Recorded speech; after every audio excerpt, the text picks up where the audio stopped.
Um, Here we go. I'm going to ask you to hold questions. I will have a Q&A at the end. There's a lot of information to go through. So I want to be sure I not only am able to get through everything, but also be able to answer questions for you at the end of the presentation. So as I said, first, I just want to briefly go over what the legal definition of domestic violence is. Most people think it's just the physical part of it, mainly because that is what our legal system says. That's what law enforcement says, that it's the assault, battery, sexual battery, kidnapping, stalking, aggravated stalking, false imprisonment, or any criminal offense resulting in physical injury or death of one family member or household member. So it's not surprising because that's what law enforcement and the legal system recognizes as domestic violence, that's what most people think that it is. But it also includes more than just the physical part of it. At CASA, we recognize the social definition, which is also the definition that is recognized by the United Nations, which does include physical, but it also includes sexual, emotional, and economical. It's basically any psychological action or threat that can influence another person. It can include intimidation, manipulation, isolation, of course, injuring, threatening, isolating, anything that inflicts some type of power and control over another person, some type of influence over another person. So very quickly, just to kind of give you some examples of what domestic violence can look like, this is what we call our power and control wheel. And basically what this is we have a lot of survivors that will come into our center and they're not even really sure that they are survivors of domestic violence or victims of domestic violence. And basically what we do is we kind of use this wheel to show the many ways abuser will try and use power and control to control them.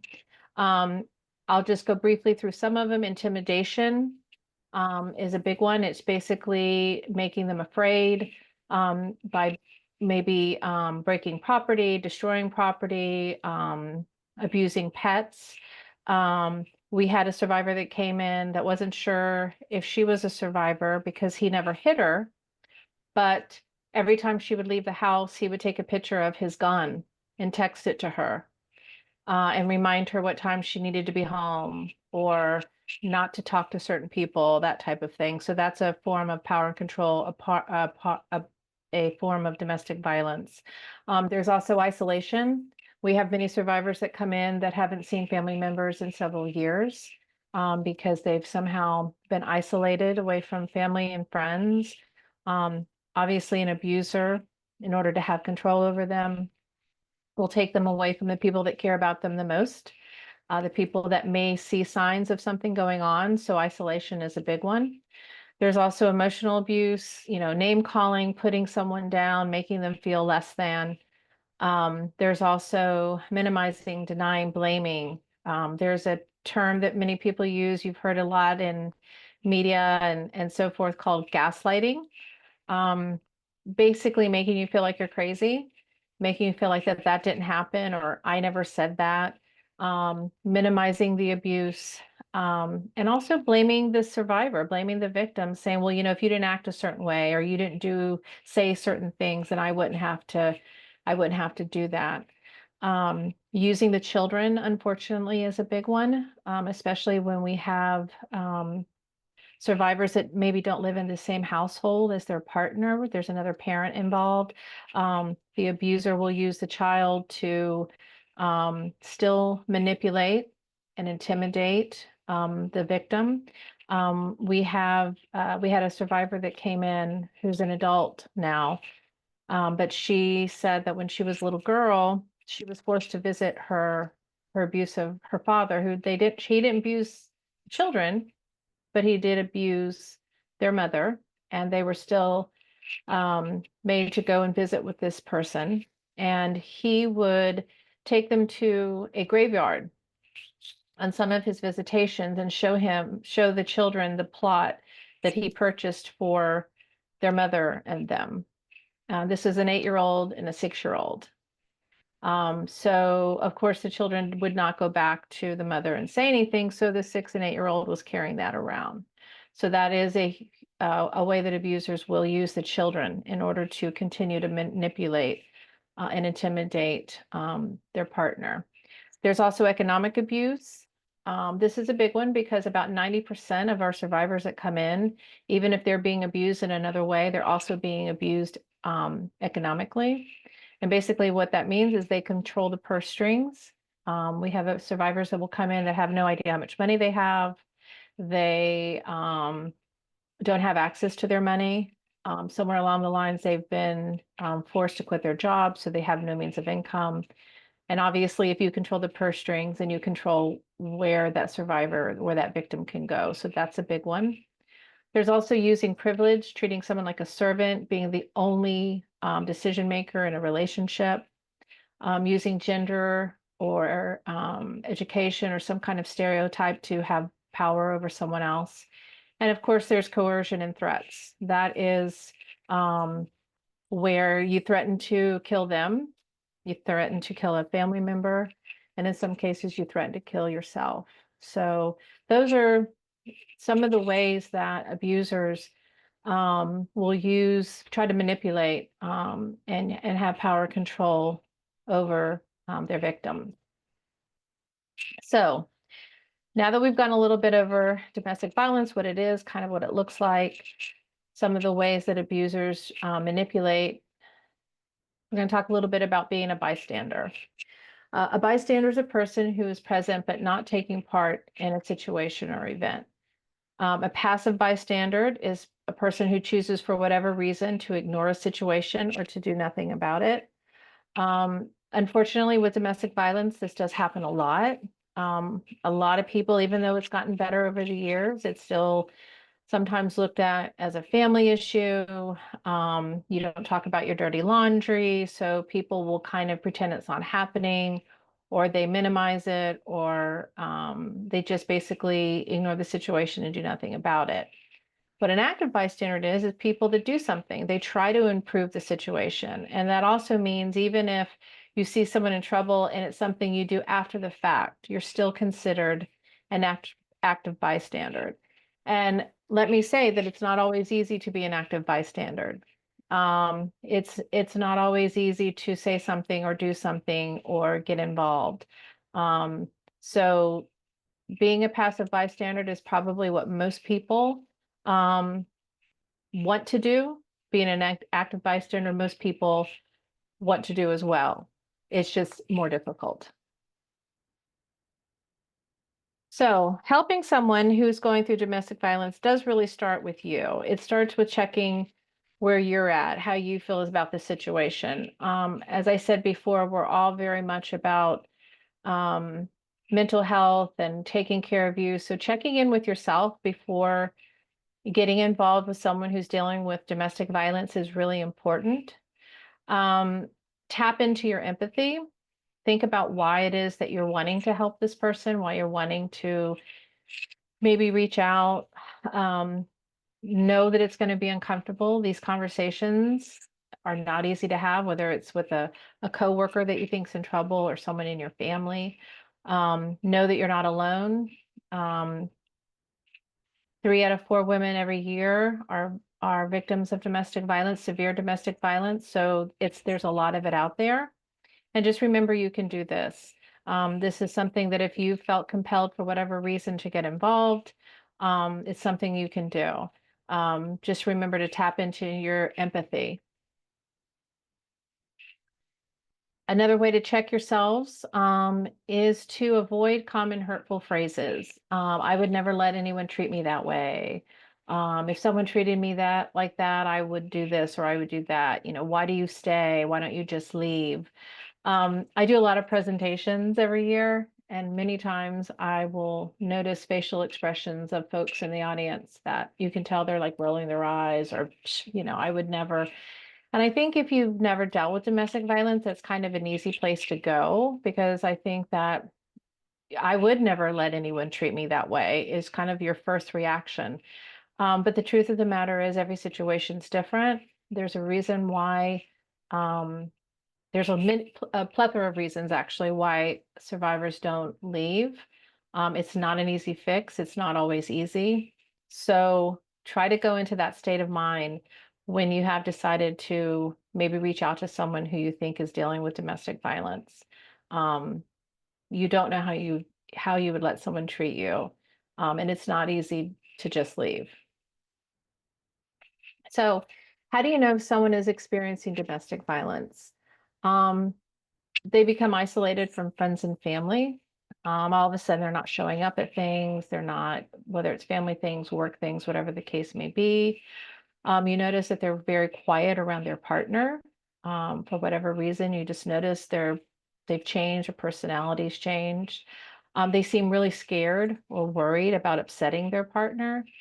They casually mention, something violent or scary that happened, but then they say, "Oh, but it's no big deal." Um, they're kind of minimizing it. And of course, they have unexplained or unusual injuries. And they'll use excuses like, "Oh, well, you know how clumsy I am. I fell down, or I ran into a wall." Um, and just let me say, all of these things can also not be domestic violence. But the reason we point some of these things out, or the things that we see the most, is because now that you know this could be, maybe your antennas will go up and you'll be more aware of, wow, this is something I need to maybe pay a little bit more attention to, or just be aware that this could be a sign that they're experiencing domestic violence. How can I tell if someone is hurting their partner? This is harder because if it's a coworker, it's probably someone you know. If it's a family member, it's probably someone you love.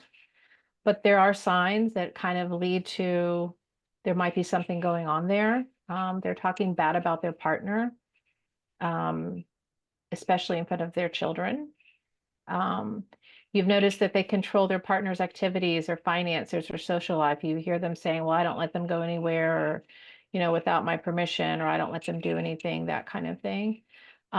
They're threatening, or you notice that they're always wanting to use violence or threatening to get their way, threatening attitude to get their way.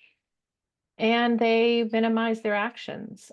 They make the fact that they are abusive, whether it's verbally or physically, they minimize the fact that they do that, or they blame their partner for the behavior.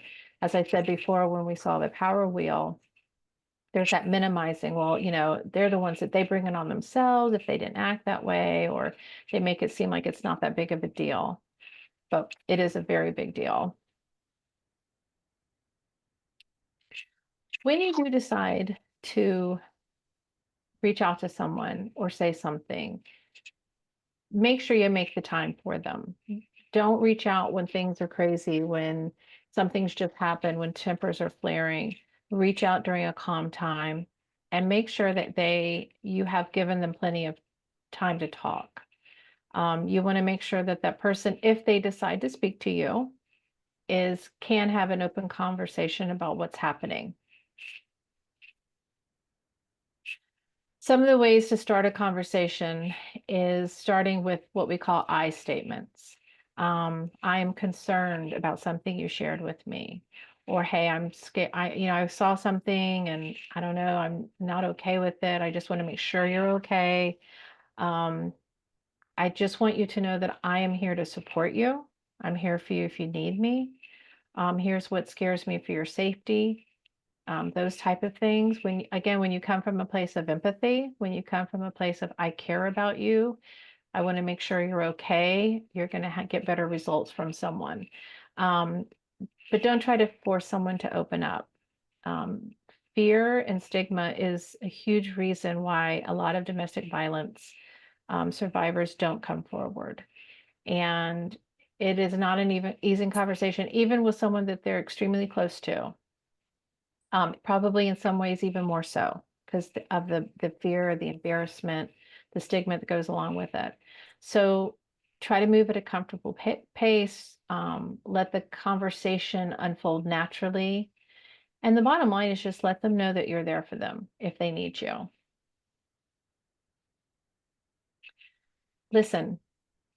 Let the person vent. You may be the first person in which they've confided in. Always have empathy, but also listen without judgment, listen without criticism, and listen without interrupting. There's this saying, and I apologize, I'm paraphrasing, that, people listen or have a conversation to think about what they're going to say next instead of actually listening what something's being said to them. And this is really the time where you need to listen. This is the time where you need to actively listen, listen with compassion. Active listening could be, I hear you. I'm so sorry that happened to you. That's kind of a reassurance that you are actively listening to that person. Again, because in some cases, you could be the first person that they've actually felt that they could say something to or they can open up to. Always believe the victim. Domestic violence is more about power and control than it is anger. And many times, the victim is the only one that sees the dark side of the abuser, of the perpetrator. Many times, family members are shocked. Many times, friends and family are like, they never saw that. They can't even believe this person could commit violence or hurt somebody. And that's many times why victims will not say anything, because they think that no one's going to believe them because they're the only ones to see this side of somebody. So if somebody trusts you enough to come to you or to open up to you about something, always believe them. Always believe what they're saying. Validate their feelings. It is very common for survivors to come in and they feel guilt and anger. They feel they love them and they hope that they'll change, but they're terrified of them. All of these feelings that they're having are 100% okay and normal and the way they're supposed to feel. One of the reasons that a lot of survivors don't leave is because they hope that when their abuser says to them, well, this time I'm so sorry, I'll never do it again, or, I'm just stressed out because of work. And, I just said, I don't really do that. I don't really act like that. They really do hope that that is the truth. So it's very common for survivors to have a huge array of different feelings, and validating those feelings and letting the survivor know that it's okay to feel how you feel no matter what it is. But it's also important to confirm that violence is not okay. It's never okay. It's never okay to live in fear of physical or psychological attacks. That's never okay. So even though you can validate their feelings, you also need to validate the fact that violence for any reason is not okay, and they should not be putting up with it. Something that can be very hard for people sometimes is just understanding grace. Again, if you have never experienced domestic violence, it's hard to understand why a survivor would give their abuser grace, why they have compassion. Well, there's a lot of reasons. When they probably first met that partner wasn't the person that they're dealing with now. They can be master manipulators, and they usually walk into a relationship as a very kind and loving person. And over years or weeks or months, and whatever the case may be, that person is turned to someone else, but that person that they fell in love with is still there. So it's kind of hard to understand why victims will give grace, why they have compassion for their abuser. If there's children involved, he's a good father. I know that is hard to understand, but to them, he provides and he's good to them. He may not be good to me, but he's good to them. So it's kind of hard to understand that, but just remember that that can be sometimes frustrating, but they will give them so much grace. They will have so much compassion for the abuser. Sometimes what is a good exercise is maybe to write things down, because there is a line between grace and abuse. It's a very thin line, but help them to find that line. Write down some of the things that they've done. Write down some of the things that they've said. Sometimes putting it from that perspective and that medium helps them to see the behavior in a different light, and helps them to understand that these things that are happening or being said to me are not okay. Something to remember though, if that is the case and you do that exercise, make sure that the papers or anything that you write down, either discard them or hide them, so the perpetrator of the abuse, the abuser, does not find them, because that can obviously be very triggering for an abuser. Offer specific help. Obviously, we at CASA want to help anybody who calls us or walks in the door. We're here for anything that you may need. We have the 24-hour hotline. But also to understand that there's going to be people that, maybe they don't really think they are survivors of abuse, or they are terrified of the stigma that goes along with being a survivor of domestic violence. So they're like, well, I'm not going to call CASA. I'm not a survivor. Just be sure that you're there for them. Let them know that you're there if they need you. You can offer to help look up other resources and support for them. Obviously, CASA information. Offer brochures or pamphlets about domestic violence if you have access to them, or you can get them from CASA. But do make sure to hide any brochures, pamphlets, or any other resources. Same with if you write down anything or do any exercises, because that will trigger abusers. If they find out that the survivor is contemplating leaving, it can be a very dangerous time.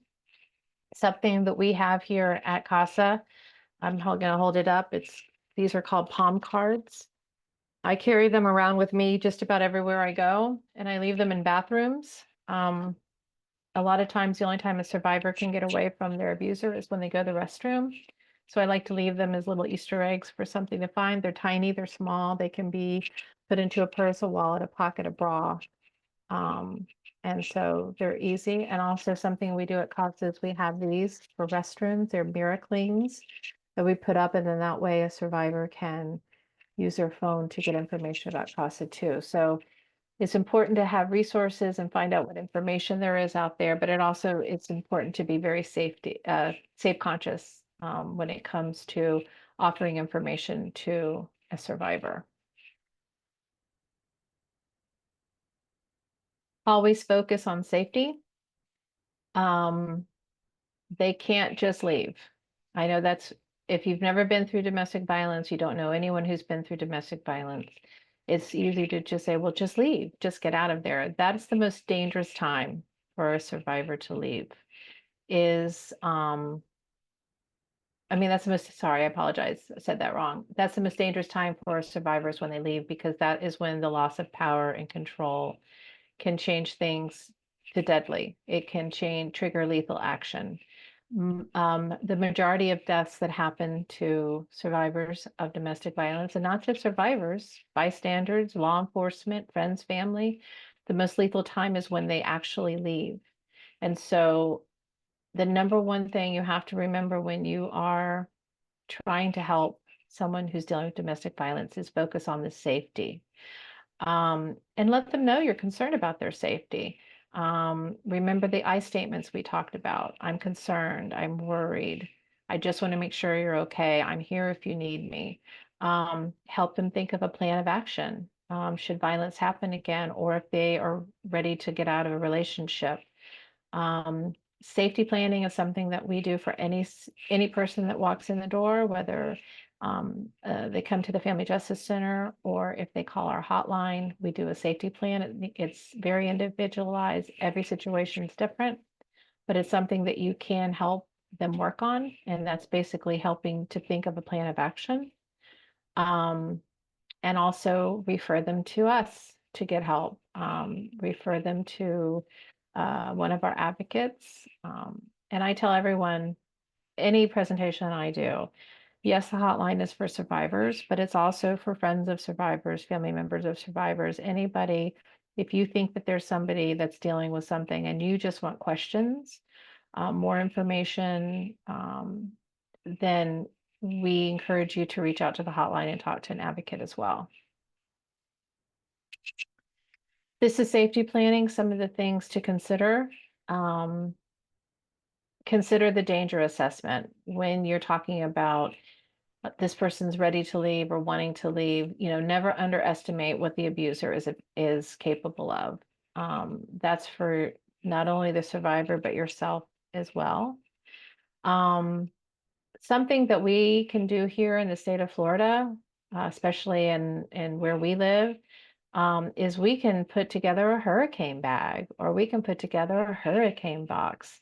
We don't have to call it an escape bag or an escape box, but what we will suggest is put stuff together that that if you have an opportunity to leave, you can grab that box or that bag and you can go. Have important documents in there, extra cash, passports, medical records, medicine, another pair of clothing. So many times our survivors, especially the ones that come to the shelter, they've walked in with nothing but the clothes on their back because for whatever reason, their abuser has left and they've got 10 minutes to get out of the house. So we try to encourage our survivors when we're helping them put together a safety plan to maybe have a hurricane bag or a hurricane box so they have items that they can grab very easily if they need to get out. Offer a code word. Make it something only the two of you will understand. Something very innocent, doesn't need to spark suspicion. Um, you know, if somebody walks up to you and your code word, your code phrase is "How's Carla doing?" That it's about to go down. You need to start thinking about, okay, what's our next step? And that would be having that conversation of a safety plan. My son's now about to be 14, but when he was a little guy, we had a code word that he knew that if anyone came up to him and said to come with him, he was to ask the code word. And if they didn't know it, then he didn't go. And he was to look for someone in charge, someone that had some authority, a policeman, an adult, something like that. So it's kind of along the same things. It's a safety word. It's a code word. It's something that that survivor can tell you, I'm ready. And then you guys can put whatever safety plan or whatever plan that you've maybe talked about with them. You can put it into play. Calling the police. Obviously, if there's something going on, if you see physical violence going on, if you know there's physical violence going on, you call 911. But something to remember, especially if you are talking with someone who is reluctant, talking with someone who is scared, talking with someone who's just not quite ready, there's going to be a lot of fear with you calling the police. A lot of folks don't want their job or even other family members to know. People in the LGBTQIA plus community are fearful that they'll be outed. They're scared of discrimination or not being taken seriously. And to be honest with you, calling the police can sometimes make it worse for the victim.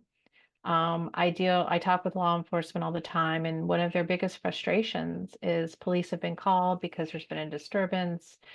The neighbors have heard something, and of course the policemen get to the incident and the victim doesn't want to say anything. No, nothing, it's great. And the law officers are frustrated because it's obvious. But what I try to explain to law enforcement, and they know, is that survivor is terrified. They're terrified. If I say something and you take him away, what's going to happen to me when he gets out? Or if I say something and you don't take him away, what's going to happen when you leave? So the best thing to do is if you know that physical violence is going on, if you know it's actively occurring, call the police, let them determine probable cause. But just remember that if you do make that step, that the survivor's not going to always be welcome that choice that you made to call the police. So we've gone through a few things, but I'm worried I'm not doing enough. How else can I help? Remember something, every interaction matters. Everything you say, the fact that you've even said something, reached out, even if they're not responsive at first, even if they, look at you and say you're crazy, that's what? No, there's nothing going on. What you're talking about, or whatever the case may be, every interaction matters. And you don't have to have the answers right away. You don't have to have a plan right away. You don't have to, be able to say, oh, well, let's go through this and I know exactly what to do. That's not the point. The point is speaking to someone, having empathy for someone, being there for someone, reminding them that the abuse is not their fault. Stay in touch with them, stay connected to them. Um, Something I wanted to go back to, you don't have to have the answer. Something my husband and I do, and it works really with any relationship, but sometimes you come home and you're venting, and my husband is a problem solver, as most men. They want to just solve the problem. Let's get down to it. And I didn't need that. I just want you to hear me out. And so we've gotten to a point now where I'll come home or he will come home and we talk about something going on at work or whatever the case may be. And my husband will say to me, am I helping you solve something, or am I just hearing you out? And it's kind of the same thing. It's like sometimes people don't want you to solve it. I just want you to hear me. I just want to be validated. I just want to be heard. So that's something to remember when you're talking to folks, is that when you're dealing with somebody, especially when you throw in the factors of fear, embarrassment, whatever the case may be, just hear them out. And remember to take care of yourself too. This is not an easy conversation, as I said in the beginning. So remember to take care of your mental health as well when you are trying to help someone with domestic violence. Empowerment. Provide choices for them. We have survivors that come in that haven't made a choice or decision for themselves in sometimes years because their abuser controls everything. So we're very, very big on empowerment here. We want to give them all the tools and all the resources we can and let them choose what's best for them. They know their situation better.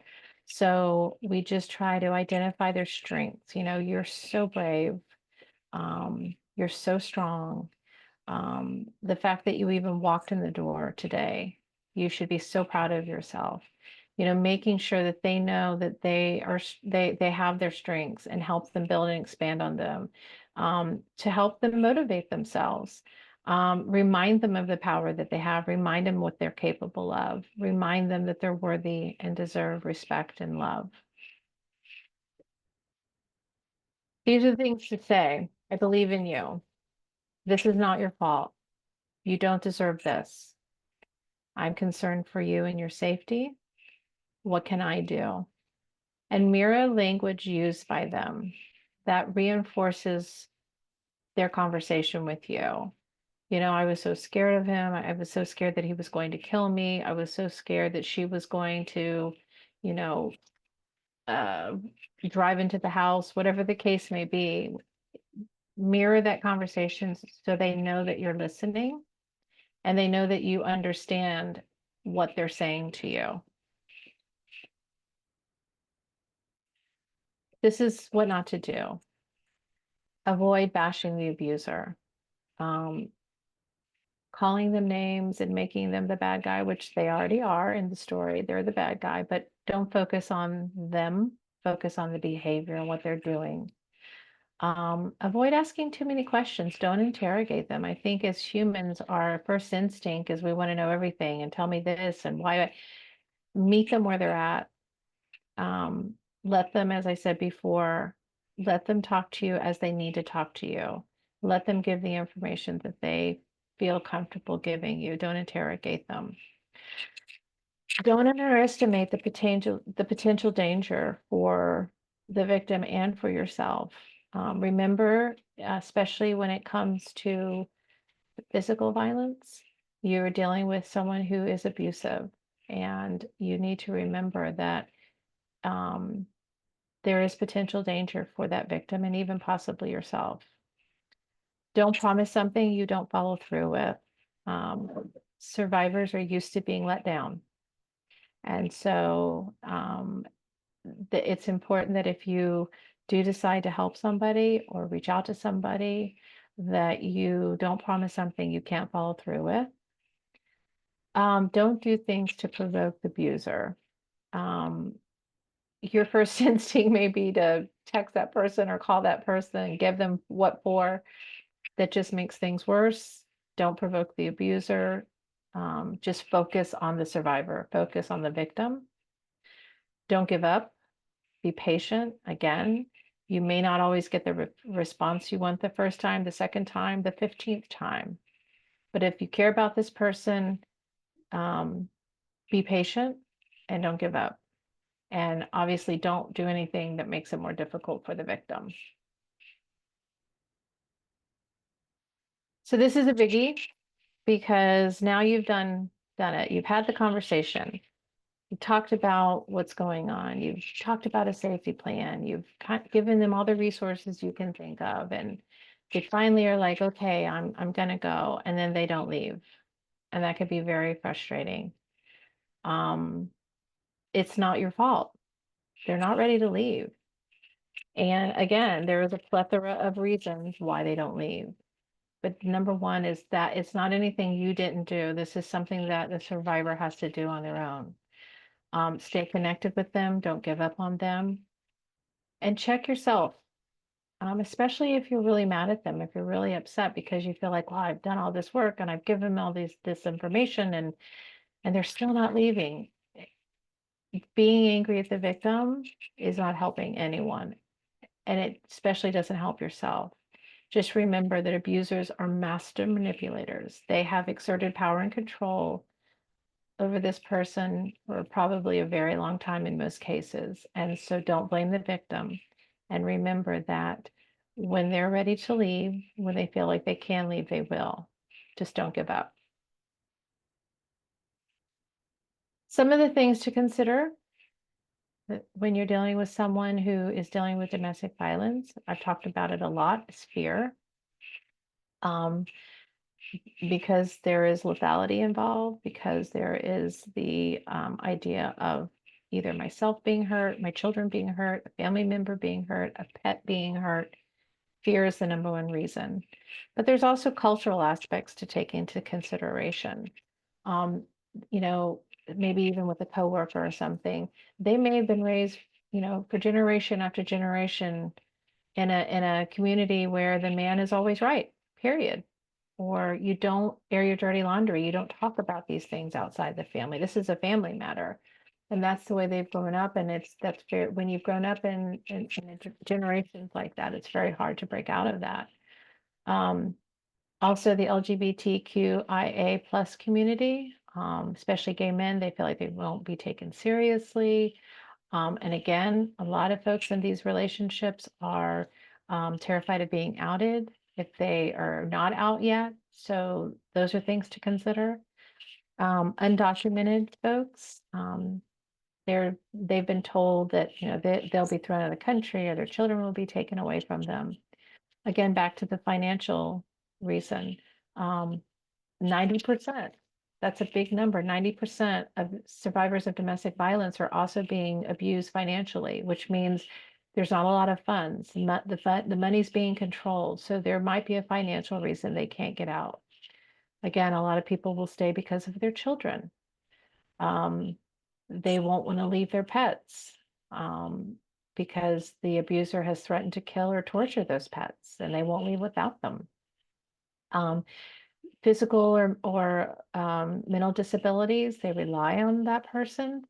And also there's language barriers. Maybe their first language is in English, and so they don't understand what exactly is available to them, what resources are available to them. So that's just also a few things to consider as to why somebody won't leave. So I'm going to go over CASA resources for you. Just so now that you've kind of learned some of the ways that you can help with Bystander, these are some of the resources that we have available for survivors that anybody that walks in the door that we offer. Obviously, we have prevention, we have adult education, which is myself, and we also have a program called Peacemakers, where we go into elementary, middle, and high schools We work with Pinellas County School Board to put together a 5-week curriculum. It's about what does a healthy relationship look like? How to handle your emotions, how to, regulate those kind of things, because we're trying to avoid future survivors and future abusers. So the Peacemakers is a very big program that we have here at CASA. Of course, we have our emergency hotline. I encourage all of you to either write it down or take a screenshot, take a picture of or whatever. If you know of someone who's ever needs this information, obviously there's our website as well, but we do have advocates available 24/7, 365 days a year. They're there to assess a survivor's risks and needs. We do a danger assessment. Um, they can we can help them put together a safety plan that can either help them get out of the situation if they're ready, or at least keep them safe in the house while they're still there if they're not ready. So the emergency hotline is a great resource. There's, of course, our emergency shelter. And as I said before, the folks that come there, usually because they have nowhere else to go.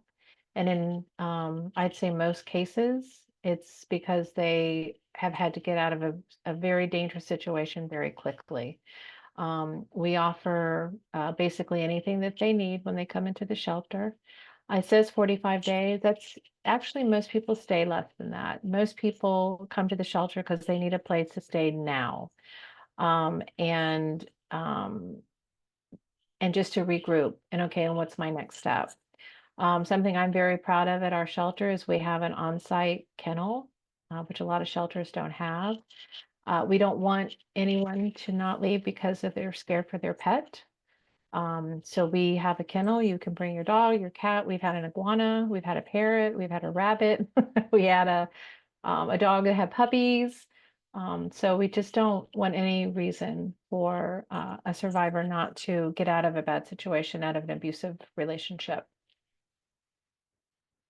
We also have an injunction for protection attorney program, which basically is CASA attorneys that work with survivors to put together injunction for protection, to talk about what their rights are, to just really talk about the paperwork. Paperwork is so important. Filling out the right paperwork is so important. It could be life or death, depending on what kind of power injunction for protection that you get. So that's something we're very proud of. It's free services to talk to an attorney to get that help. So we're very proud of that.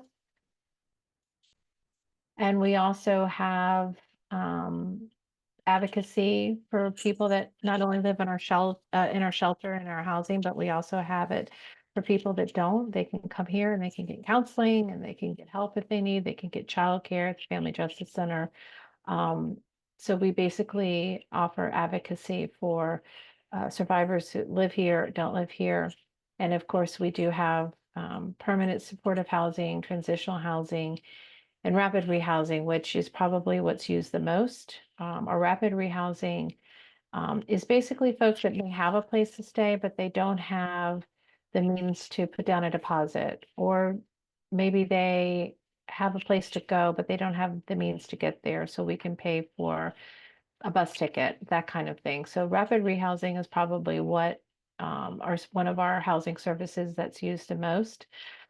As I know, a lot of you on here know about the housing situation in Pinellas County. It's not great. So we are always working towards finding other resources. We work with St. Vincent de Paul to access their database to help us with finding housing for folks. All kinds of resources that we're always looking for. So that's something that we also do for our survivors. And now I'm going to open it up to questions.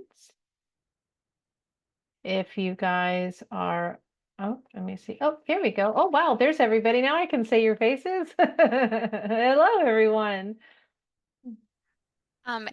Ellen, there was a question in the chat box, or in the Okay. Q&A, I mean. And folks, please feel free to throw some questions in the Q&A or come off mute to ask Ellen your questions. But Ellen, Colette asked, how would someone get into the CASA shelter? Is it through 211? can be 211. It can be, they can come here to the Family Justice Center at 1011 First Avenue North. We've also, in some cases, if they've gone to the police station, there's some cases where they're call in and depending case by case, lethality indicators, how serious we need to get them out, that kind of thing. We will make arrangements to get them to the shelter. So there's many ways that they can do it. But probably the easiest for someone, unless they're in a serious, dangerous situation, is to call the hotline. Anyone else?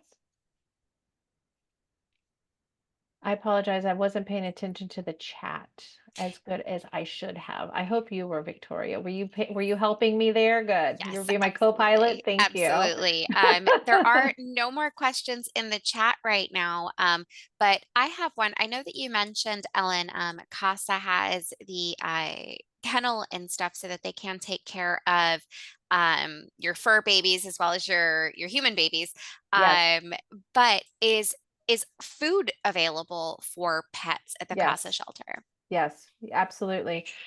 We actually work with an offsite kennel that will help us with, because we can't let any of the animals in, dogs, cats, without immunization. Is it considered immunization? They're shot. So we do work with an offsite veterinarian that helps us with that. In some cases, grooming. We'll even, if we have a dog that comes in that's a mess, I mean, especially in this day and age, there's a lot of people that don't have kids anymore. They have dogs, they have pets, those are their fur babies. And so we understand that that is an important part of their family. And so if we, if it's a situation where they won't leave unless they can bring their animal, then we work with them and figure it out. Like I said, I mean, we've had, I think the best was when someone in our shelter took a parrot and like, look at our new person. It was an actually parrot. But we just don't want any excuse for our survivors. If you need to bring your loved ones, that means everybody, and that includes pets as well. That is wonderful. That is really, really good to know. Yeah. Um, are Nothing there else. are there any other questions from y'all? I Like, was that thorough. Wow. right? I feel like we have a normally pretty talkative group on the line here. I Oh, know. good. We have another thing that came through in the question and answer box. Okay. So one actually in the meeting chat was, can I get Ellen's contact info? Ellen, is it okay if Sure. I drop that in the chat box for you? Absolutely, you Okay, can. perfect. I'll Absolutely. go ahead and I'll do that. And also too, depending on where you guys are at, I don't know, did I hold this up high enough? I hope I did. These palm cards and these mirror clings. If anyone at any of your organizations need these or would like these, I'd be happy to get them to you. I can either mail them to you or bring them to you if you're not too far away. But I'd be happy to do that if you're in Pinellas County, obviously. Thank you. On that note, Dominique Randall with Pinellas County Human Services would definitely like some. Okay, cool. And then also in the Q&A box, Mr. Gary Small um, did want to mention that he found this very informative, appreciated the time, and feels like he learned some better strategies. So I just Oh, wanted to share that good. with you. That's wonderful. Thank you so much. I really appreciate that.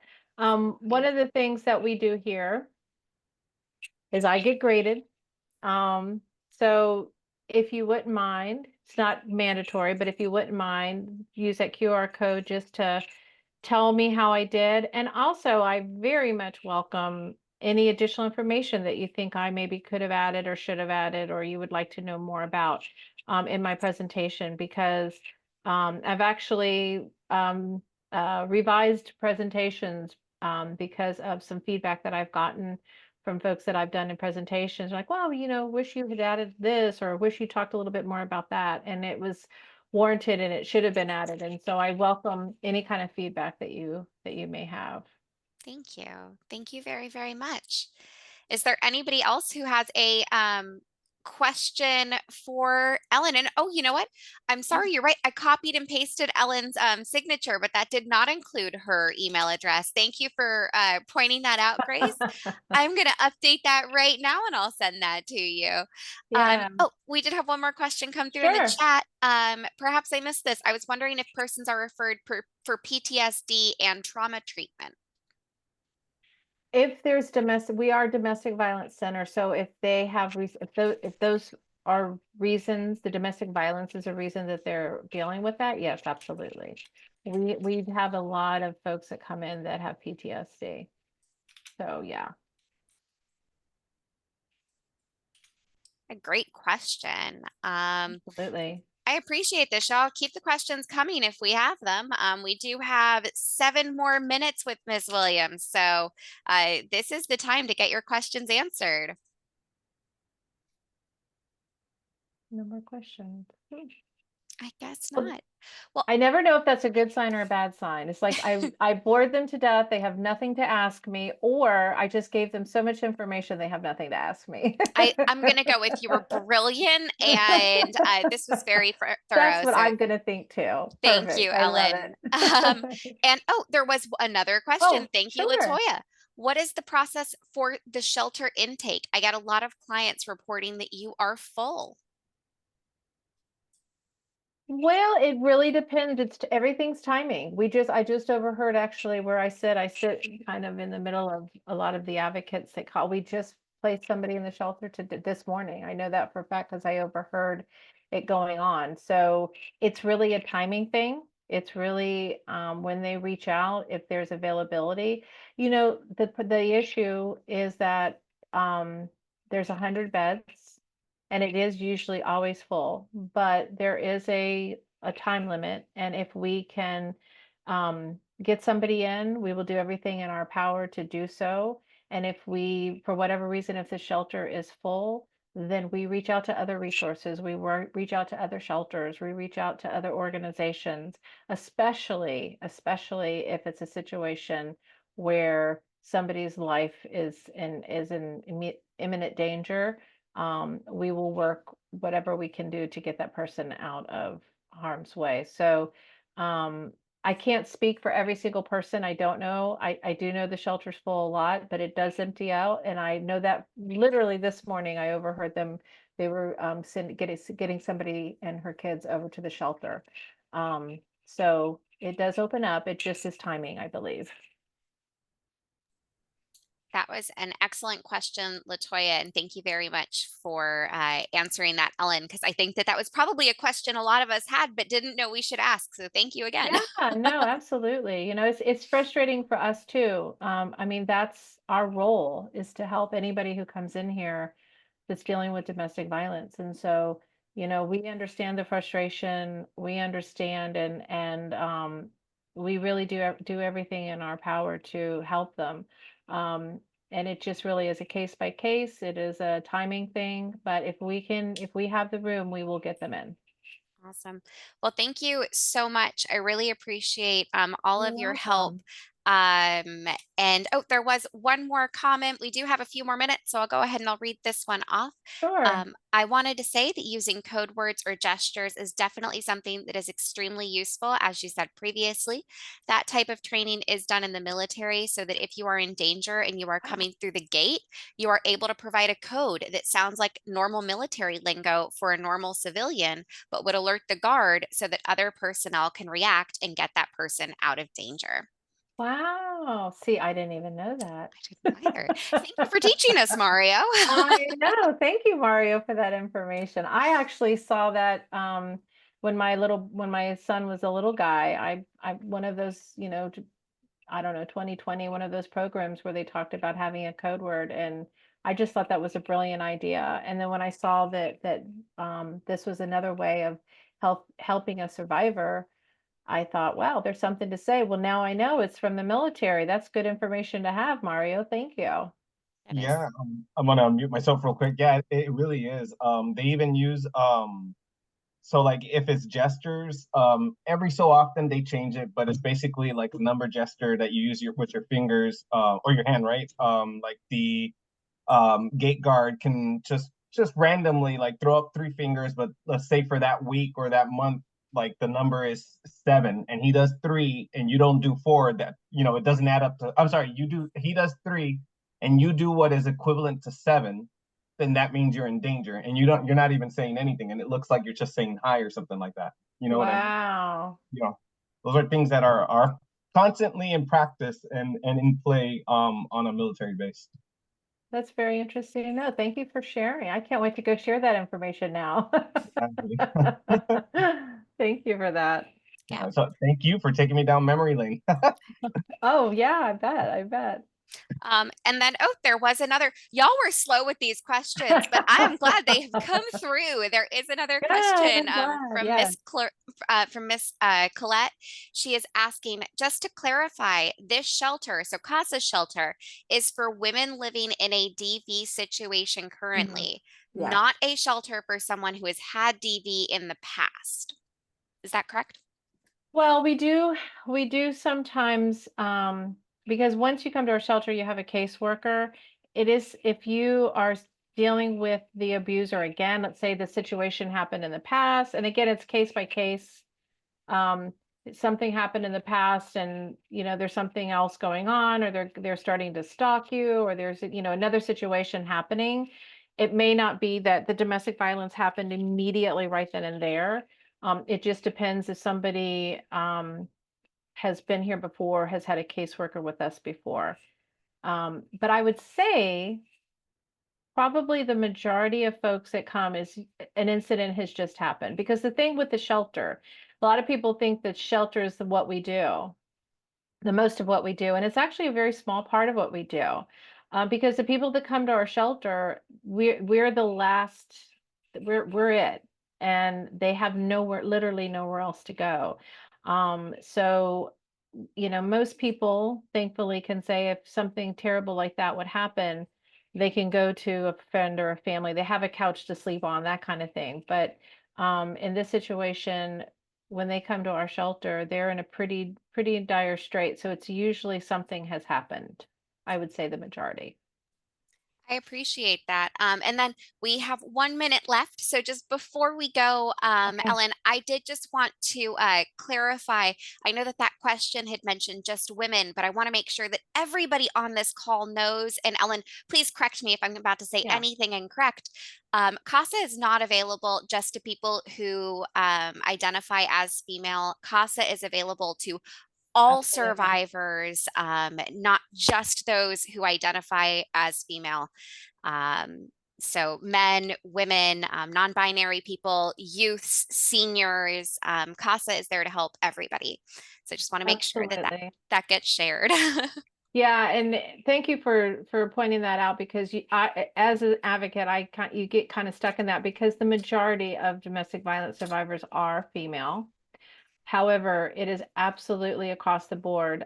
7 out of 10 men are severely abused every year from an intimate partner. 3 out of 4 women, I'm sorry, yeah, 3 out of 4 women are severely abused by an intimate partner. So it is both men and women, and anybody in the LGBTQIA plus community, anybody that walks through our door or calls us that is a domestic violence survivor, domestic violence victim, we will help them. We will figure it out. So absolutely. Thank you for pointing that out, Victoria. I appreciate it.